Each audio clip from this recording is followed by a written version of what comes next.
اعوذ باللہ من الشیطان الرجیم بسم اللہ الرحمن الرحیم۔ مومنین کرام، آج ہم بیان کرنے جا رہے ہیں شعبان المعظم کے آخری دنوں کے اعمال کے حوالے سے۔ شعبان المعظم کے آخری دنوں میں تقریباً 3 طرح کے اعمال بیان ہوئے ہیں۔ پہلے یہ کہ آخری 3 دنوں میں روزے رکھنا، دوسرا عمل ہے زیادہ سے زیادہ دعا و استغفار کرنا، اور تیسرا یہ کہ آخری ایام کی مخصوص دعا پڑھنا، جس کو انشاءاللہ ابھی ہم تفصیل کے ساتھ بیان کرتے ہیں۔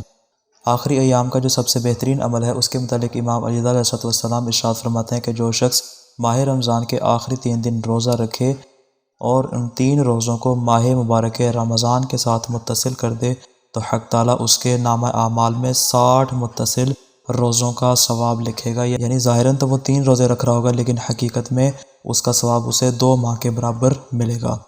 اسی طرح دوسرے عمل کے حوالے سے امام علی علیہ السلام نے ابو سلط حروی سے فرمایا کہ ماہ شعبان کا زیادہ حصہ گزر چکا ہے اور ابھی کچھ حصہ باقی ہے، پس اس میں وہ عمل اختیار کرو جو تمہارے لیے مفید ہو۔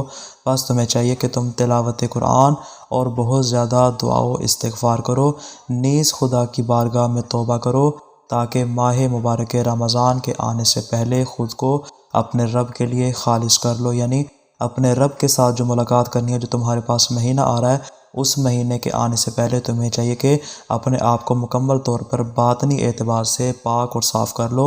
اور اس کے امام نے 3 طرح کے طریقے بیان کیے، ایک ہے تلاوت قرآن، دوسرا ہے دعا، اور تیسرا ہے زیادہ سے زیادہ استغفار کرنا۔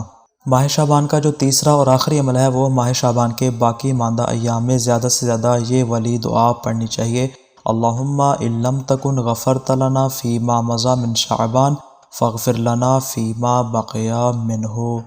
نیز یہ نقل ہوا ہے کہ امام جعفر صادق علیہ السلام ماہ شعبان کی آخری رات اور رمضان المبارک کی پہلی رات یہ دعا پڑھتے تھے۔ یعنی جب آخری شب آئے شعبان کی، اس میں بھی یہ دعا پڑھی جائے گی، اور اس کے بعد جو اگلی رات آئے گی، یعنی ماہ مبارک رمضان کی جو پہلی رات ہوگی، جس کو انشاءاللہ ہم اگلی ویڈیو میں بیان کریں گے کہ ماہ مبارک رمضان کی پہلی شب کے اعمال کون سے، اس میں اس دعا کو ہم انشاءاللہ دوبارہ نقل کریں گے کہ یہ 2 راتوں میں دعا اس انداز سے پڑھی جائے گی: اللہم ان ھذا الشہر المبارک الذی انزل فیہ القرآن وجعل ھدی للناس وبینات من الھدی والفرقان قد حضر فسلمنا فیہ وسلمہ لنا وتسلمہ منا فی یسر منک وعافیہ یا من اخذ القلیل وشکر الکثیر اقبل من الیسیر۔